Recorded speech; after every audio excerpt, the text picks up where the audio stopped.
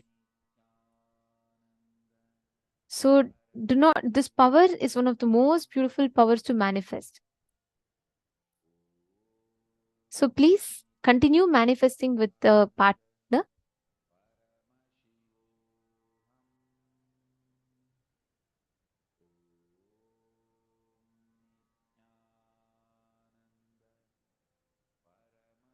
And now we'll all be entering into the next session where we will be understanding about how soft suffering is a boon. What is soft suffering and why is it a boon? Let us listen to that revelations now.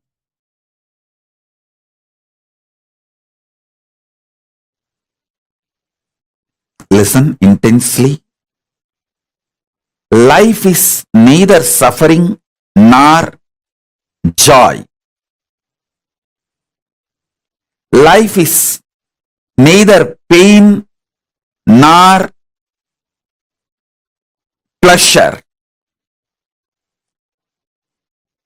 Life has to be triggered inside you from the great cosmic truths of the parallel universe. That's all.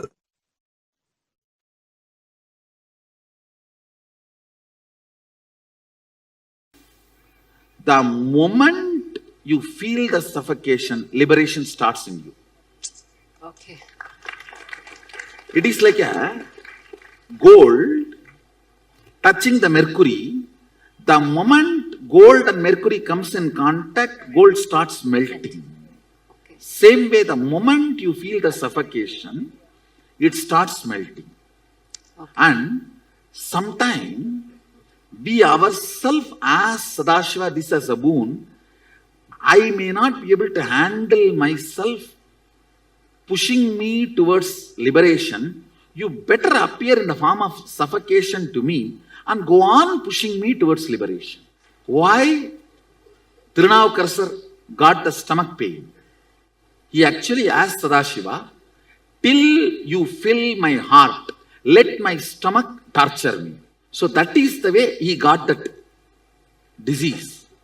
He feels in the world I may forget the whole purpose. So better you be available in the form of this suffocation. So till I become completely enlightened, you be driving me from the stomach. Oh my God. Sometimes even we ourselves make this happen. Oh. And we will not be aware of this at all. I tell you, there is something called soft sufferings. Soft suffering means actually without any problem you will be suffering. Those soft sufferings are usually boons. You take it and come down. Okay. For example, actually somebody is handicapped. Actually somebody is in the poverty. Actually somebody is like a mad or that and all is actual karma. But there is something called soft suffering. Actually there is no reason, but you will be going on suffering. It's called soft suffering, which is boon. It's like a for alarm clock. You Okay. You give the key, and this is the key you give. Okay. So you yourself decide, I have to become enlightened within this birth. Okay. So my acceleration speed is not enough. Okay. Devi, please accelerate me. Oh. Whatever it may take, I am ready for that. Whenever you give that kind of a commitment, she gives soft suffering. Okay. She will never give you hard suffering. Hard suffering comes by karma. Okay. Soft suffering comes by boon. Oh. All soft suffering is come only as a boon.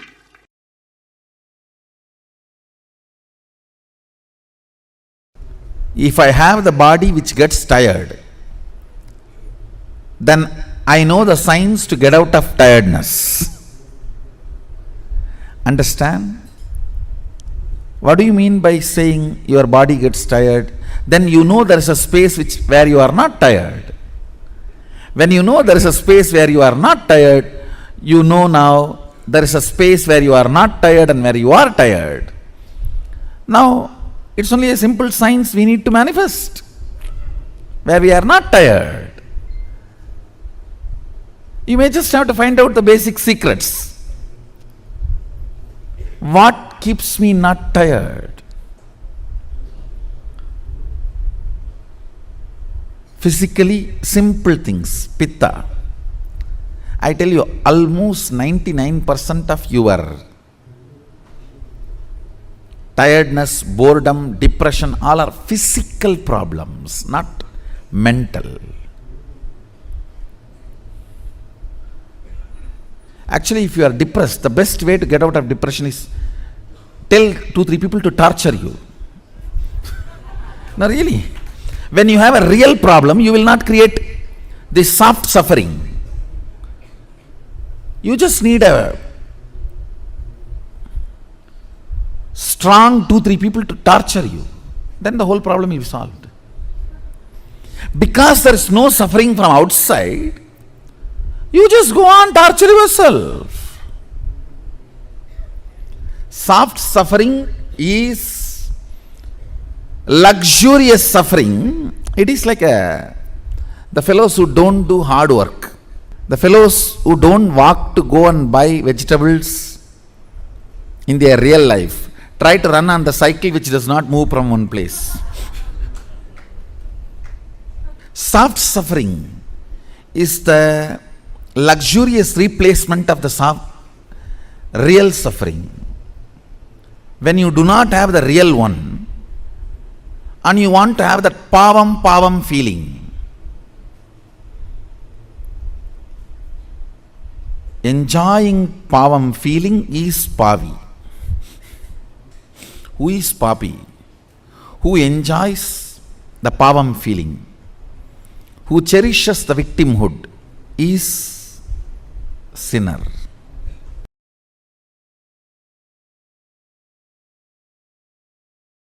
I'll tell you one small incident. One guy came to my guru, Isaki Swamigal, who talks very less usually. I still remember this incident.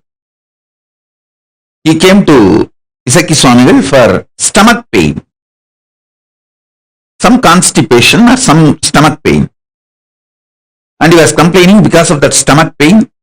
All his joy is lost. He used to be all the time joyful, smiling. Because of the stomach pain, everything is lost. Isaki Swami just gave a little vibhuti and asked him, apply it on your stomach and sleep. Come back after 24 hours. That guy was filled with doubt and frustration, saying, oh, I am suffering with this stomach pain for last 8 years and you are giving me little vibhuti and asking me to apply it on the stomach, not even giving something for me to take inside as the medicine. In Indian villages I have seen, only if you do big treatment, you are a big doctor. You have to make that fellow lie down, put many injection, and if possible even IV. If you do big, then you become a big doctor. Isaki Swamigal is a Hindu Vaidya. He knows all the methodology, even modern medicine. He used to even give injections if needed. He has made himself as a self-taught. Even in modern medicine, of course, the traditional Vaidya Shastra he learnt from his Guru Parampara, very traditional way. Anyhow, he gave this Vibhuti. That guy was ranting, but his Swami did not answer, he just kept quiet. That fellow went and tried applying on the stomach and sleeping. As usual, as it is supposed to happen, he became alright, completely alright. Not only the stomach pain disappeared, the bleeding he used to have stopped.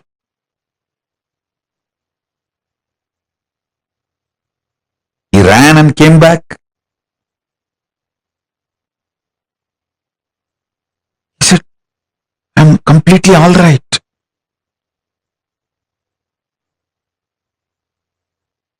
But still there is no joy in his face. Bhagavan asked, Isaki Swami asked, Ippa sandoshandana? Now you are happy, na? He said, no, happiness has to come from inside, na? Only if it comes from inside, I can be happy.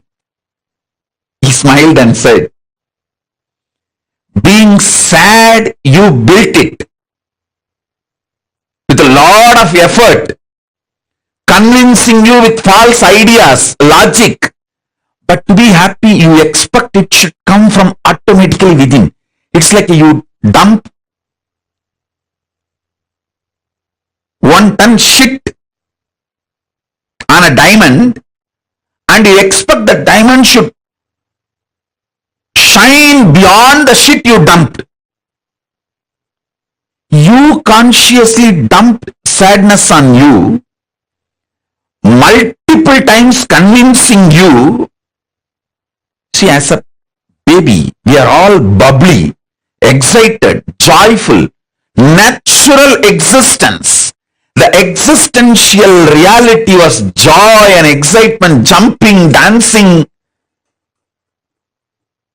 You convinced yourself with millions of ideas, millions of times to become sad, and after you are successful in making you sad, you expect joy should come automatically. Hey, jump like a baby, laugh, roll, that is your natural existence. That is your natural way. See Papa's Kandamata and do. That is your natural way of existence. Your sadness is artificial. But your mind is so cunning, it makes you believe your happiness should be natural.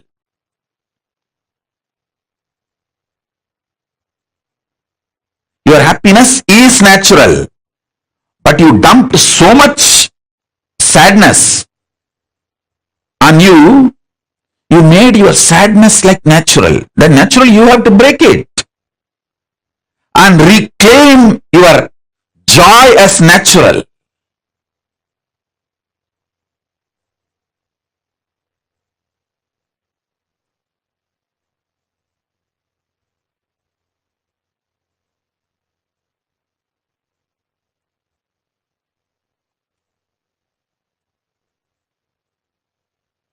So understand first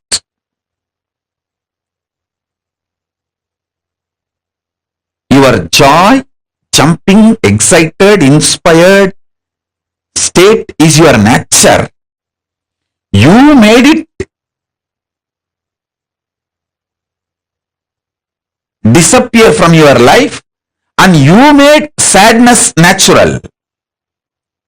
So now it is your responsibility to reclaim your original nature and jump. That's what they call it They say in English, there is a proverb, fake it till you make it. You don't even need to fake it. It is your original status. Jump, dance, it's your original status.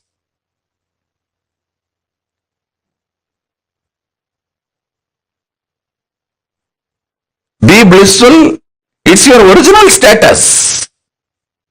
You just need to reclaim.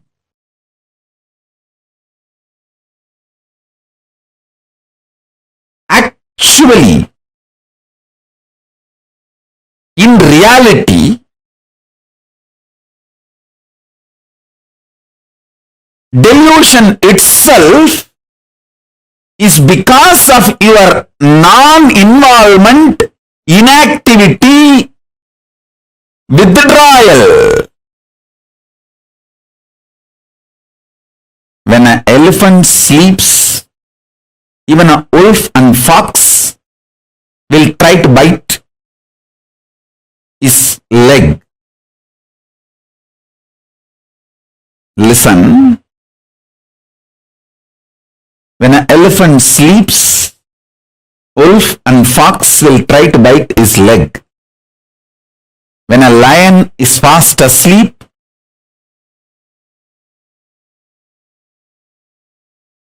even wolves and foxes will try to eat the meat.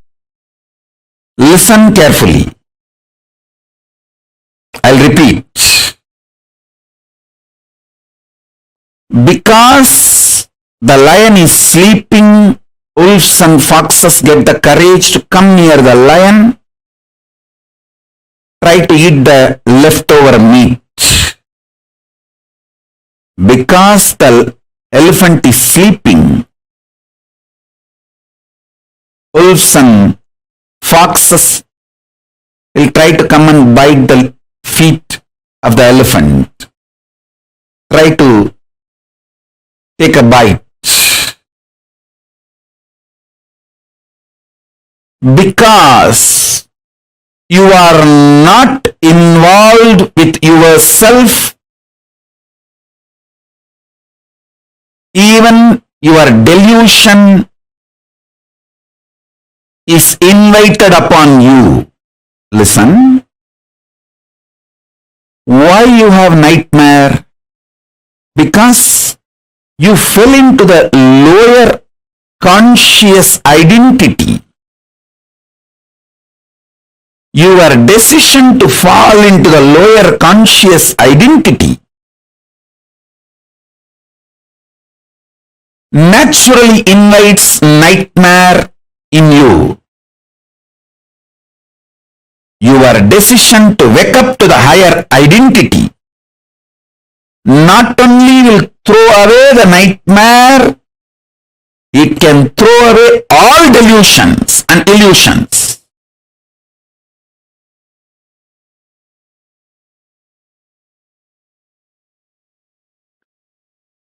You get multiple types of emotions, almost all emotions every day. Sometimes lust, sometimes greed, sometimes fear, sometimes the multiple versions of fear, sometimes worry, sometimes love, sometimes attention giving, sometimes attention asking, sometimes jealousy, sometimes comparison.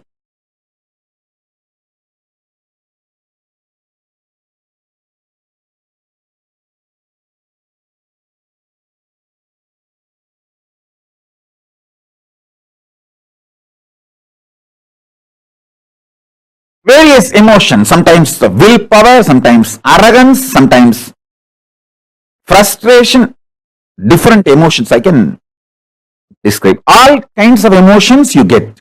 But logically, through your conscious decision, the thought currents or emotions which you cherish stays inside you and starts getting fermented. The good news is, no emotion gets fermented inside you. No fermentation of emotions happens happens inside you without your conscious support. You should understand that.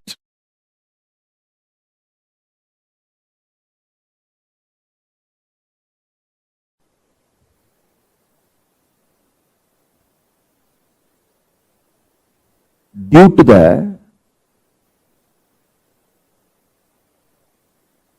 unconscious lifestyle, you collect many addictive patterns and empower them with your parasites. And those parasites nicely getting empowered, sitting inside you, literally not just rule your life, ruin your life. Haritaki is the most beautiful way to get rid of.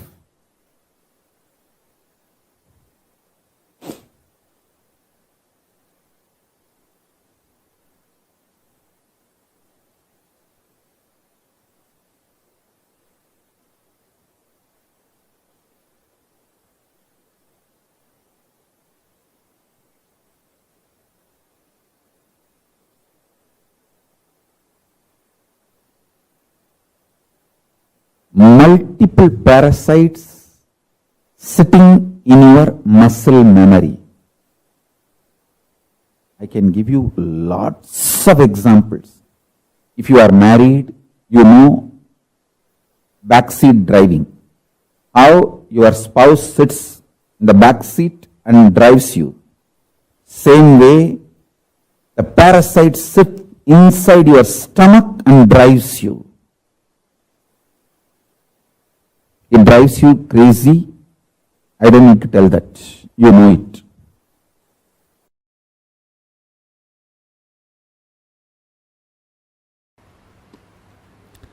You are not negligible part of the existence. When you consider you are a negligible part of the existence, or you are an accident, or you are cursed, these are the multiple identities you try to associate due to the frustration and low self-identity. You give life to that identity. Because you give life to it, that becomes reality. Listen. The good news I have is, unconsciously, if you cherish even 10,000 years, you are a cursed being. Consciously, if you declare even once, you are a blessed being. The conscious declaration overpowers 10,000 unconscious cherished thought current, because even if 10,000 years a room is in darkness, one matchstick is enough to light it in 1 second. Listen. All powerlessness, all fear related thought currents, and all low self inner image you are cherishing, which puts you in powerless, is not clutched to consciousness. You need to understand that.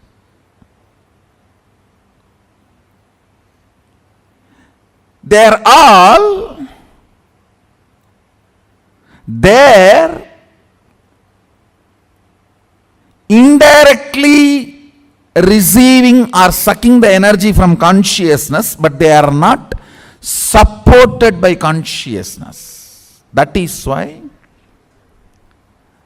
the asuras, how much ever powers they may get, finally they do not exist.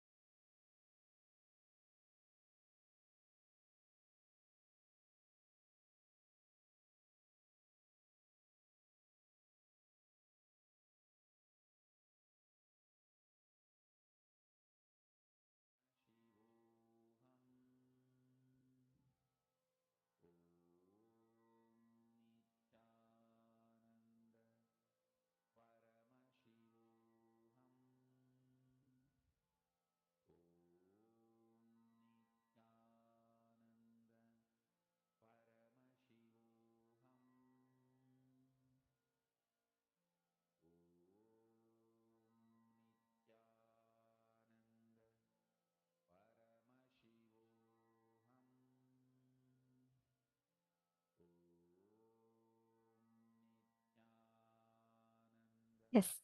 So what did each of you understand from what Swamiji revealed in this session? The most important truth that Swamiji revealed. Soft suffering is a boon. But what is a soft suffering? What exactly is that experience, that space of soft suffering? And why is it different? And why is soft suffering a boon? Come on, let me see what each of you put.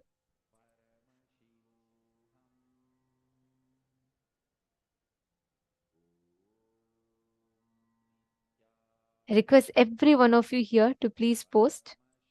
What did you understand as soft suffering? Because it's a very, very unique, most important truth that Swamiji revealed.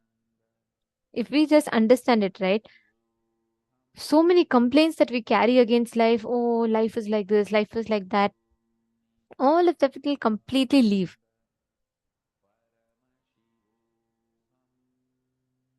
What did each of you understand? Why do you think that Swamiji said soft suffering is a boon?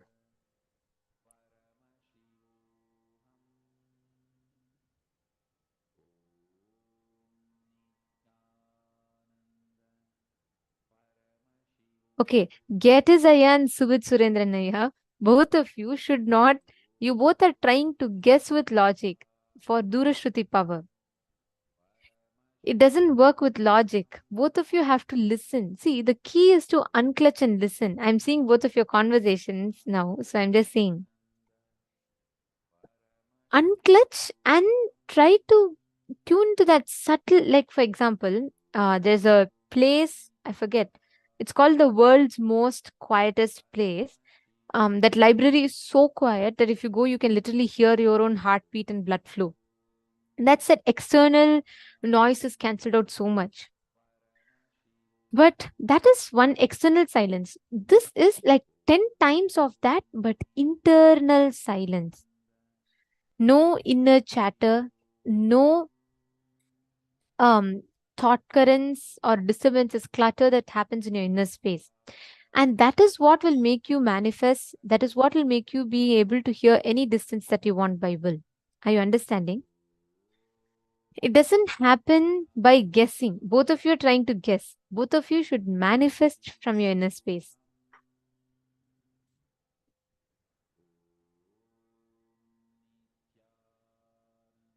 Okay. Now, all of you that are here, let us understand what is that soft suffering. What does soft suffering mean? And why do we create that in our life? Where from does it get started? See, please understand. This is very, very powerful, one of the most profound, beautiful truths. Swamiji told once one person, one of the Adinavasis, she had posted about some suffering and pain she went through in life. And she had shared that in the Facebook, and she said how she felt and what was that painful incident she went through. One of it she had posted. Swamiji revealed a very, very important truth, and that literally became like a very like it was a very powerful discussion that happened amongst the Sadhinavasis for the next week or so. Because the statement that Swamiji told was very, very powerful.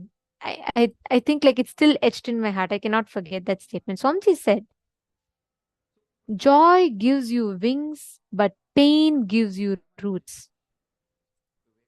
Joy gives you wings to fly, but pain gives you roots to stay grounded.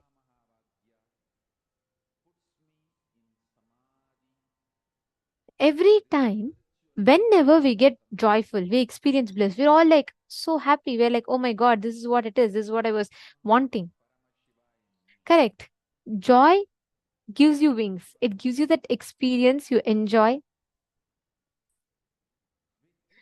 But pain grounds you.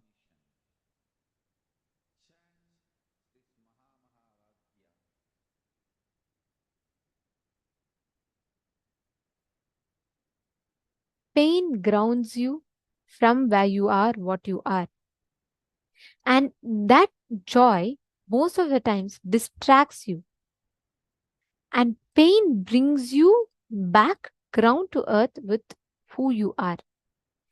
Don't think, God, what is this? How is it possible? How can pain give me something?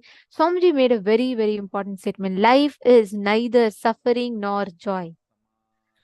Life is neither pain nor pleasure. Life has to be triggered inside you from the great cosmic truths of parallel universe. That's all. Understand? Because the elephant is sleeping, the wolves and foxes will try to come and bite the feet of the elephant and try to take a bite. Because you are not standing up ferociously, the delusion is invited upon you. So understand, worry or suffering is not absolute, it is relative. Worry and suffering in life is not absolute, it is relative. Means, what do you cognize as you determines what creates your worry and suffering in life. For some of them, waking up in the morning will be suffering, absolute suffering. For some of them, it will be absolute joy. For some of them, not having food will be suffering. For some of them, having excessive food will be suffering. What you're taught to believe as suffering, that is instilled into you. That cognition, the definition you carry is what creates the suffering. So understand, the moment you are clinging on to the pain, clutching to the pain and suffering in life, both of them, understand neither pain nor joy you is permanent. And they both are not you. What you consciously define as you is what is you. And only when you change the definition of what you are, you change the definition of life itself.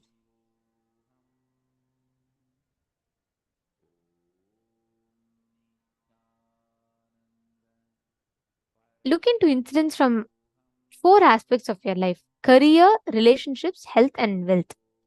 Write down all the suffering that you carry in these relationships. Sorry, in these 4 aspects of life. I request you all to take a few minutes and pen down.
Yes. So hope all of you have finished writing. See, understand what is soft suffering, All the suffering, that small, see, there are some people who have the suffering like they are in absolute poverty, or all of that is that all of them many times are suffering from karma. But sometimes we suffer without having a proper reason. Like we don't even know why this suffering is there. We don't even know why there is suffering. But we just suffer. Understand, all those sufferings are alarm clocks we set for ourselves to wake up.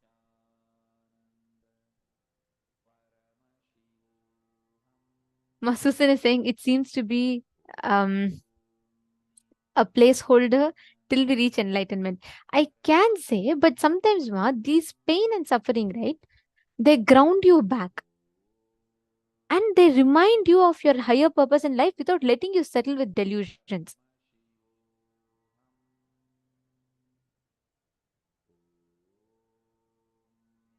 Okay, Marita Sege asked a question. I have a question. How do we make distinction between soft suffering and feeling down and depressed? Like feel sad, feeling emotional, suffering for no apparent reason. That only is soft suffering. See, understand, real suffering is when like you really suffer, so many things happen, like, you're in an accident or something. All of that could be because of karma. But soft suffering is you don't even know the reason why you're suffering, but you're just going through that suffering. See, have you seen children? The mother, if there are like 5 children, okay, and one of the child is crying. So typically what parents do, they'll just give it some toys. If it settles with the toys, the mom will go. Then this child will, or she'll give chocolates. Some kids, no, they will, if the mom gives toy, they'll throw away the toys. If the mom gives chocolates, they'll throw away the chocolates. If mom gives food, they'll throw away the food.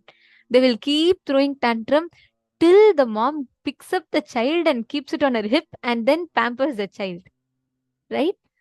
That is exactly what is soft suffering. Means, see, understand, many times when life gives us some small pleasure, Maya will give us, delusion will give us some small pleasure for some reason, some temporary happiness, like you'll have an amazing job, perfect paying job, and she'll try to settle you. It's like mother giving candy to just settle the kid. Some kids, they'll just get that candy and leave. They'll forget their main goal is to get the mother's attention and to be there, get pampered by the mom. Mom gives chocolate, they'll all settle. Some kids will settle. Like that, when Maya gives you, saying, okay, enjoy this job, then it is settled. After that, many times, it is only few intelligent kids who will keep crying till the mother picks up and keeps the child on her hip and she says, okay, don't worry, and she hugs the child. But sometimes, what is soft suffering, If you see some children, once they eat the chocolate and chocolate gets over, then again they'll start crying. Oh, I need something, I need something. Then again mom has to come and attend. That getting over period is soft suffering. Where we remember, oh my God, my actual goal was not chocolate. I wanted to go to my mom. That is exactly soft suffering. Because these soft suffering, let's say your job is all smooth, your relationships are perfect. All of you imagine this. Like imagine your life, your job is perfectly smooth, relationships are all fine, nothing, there's no need for you to even look in, there's no need for you to even experience enlightenment, then you'll become settled in delusion. You need to wake up from that slumber. That is why you'll either lose your job or some relationship is in a problem. And that will wake you up from, oh my God, why is this happening to me? That push to make you start questioning is soft suffering.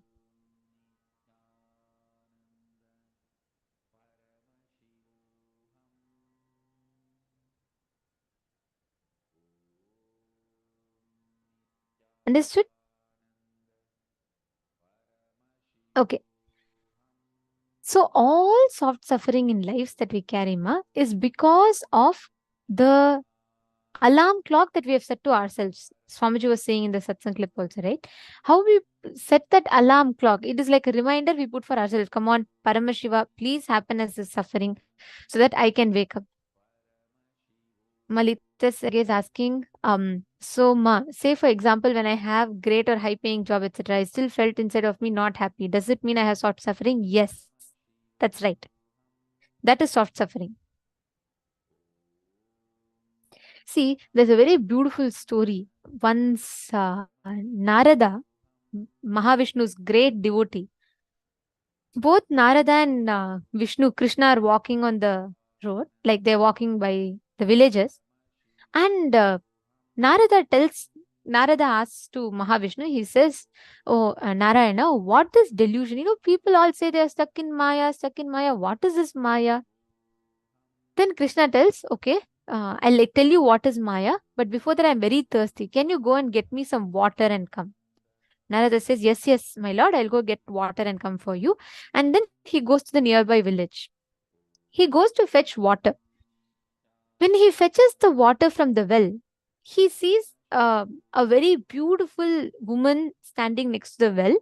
And she's also fetching the water, a very kind and very loving woman, a very devout woman. And he gives him water. And the moment Narada sees this woman, he just falls in love with her.